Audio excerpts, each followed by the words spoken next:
Tingnan natin guys, ayan. So iluluwa niya, ayan. Ay malapit na, malapit, hindi pa pala. Ayan ang niluwa niya kanina oh, yung grass na bilog. Ayan na guys, ayan. Oh, wow, ganda niluwa. Tingnan mo, ayan, ganda ng forma. Grabe, no? So beautiful.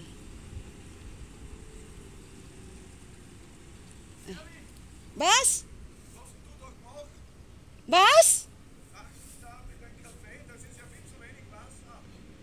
Das ist, oh ja, das ist genug Wasser. Okay, dann gibt's ein bisschen Wasser. Da ist eh Wasser auf die Seite. Nur wenig. Das war eh genug. Ich hab's genug gegeben.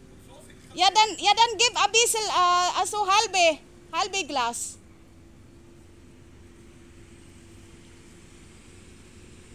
So, yan pa na. So, ganda. Yeah. Tingnan natin. Pagtalikod na siya.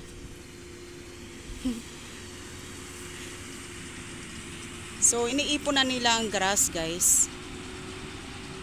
Inani nila kahapon yan, tapos pinatuyo sa araw. So, yan, tingnan natin. Ayan.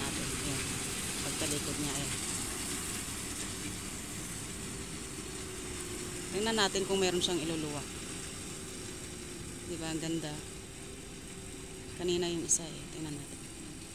So, ayan na. O, nag-o-open. Nag-o-open ba? Ayan. Iluluwa. Hindi pa.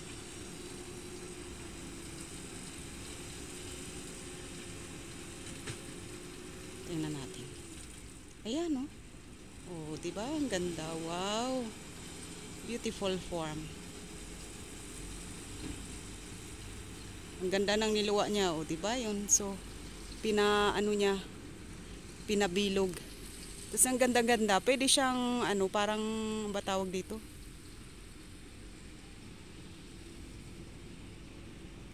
Ganda. So, wala lang. Cute lang siyang tingnan. Kasi, ang ganda ng kanilang idea. Dahil iyan ay pinapakain nila yan sa, sa kabayo kapag winter. Or, kung saan mang gusto nilang gamitin. Ang cute tingnan.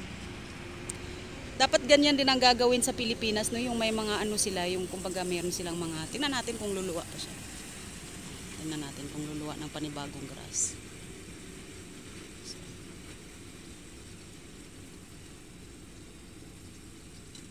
Tingnan natin, oh ayan. Mukhang luluwa siya ng panibago. Ayan, di ba? Wow. Ganda. Parang akala mo dumudumi lang, no? Parang dumudumi lang. Parang maliit. Ay, ang liit, maliit. Ay, hindi, malayo-layo lang pala. Kaya parang kala mo maliit tingnan.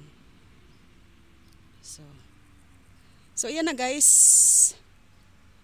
Ang ating magandang advanced technology. Dapat ganyan ang gagawin sa Pilipinas para mas maganda yung ating kapalayan at ang ating mga maisan. Yan. So dapat talaga mag-invest yung gobyerno natin ng pera para siyempre mabili yung mga ganyang gamit dahil siyempre pera din yan eh. So malaking halaga din yan eh. So good. So yan na. Dalawa pala sila, yung isa yun. Isang traktor tsaka isang hakot. Kung sa atin pa tagahakot ng grass. So yan guys. Thank you so much sa inyong support at sa pagbisita nyo sa aking mga videos at pictures. Thank you guys so much.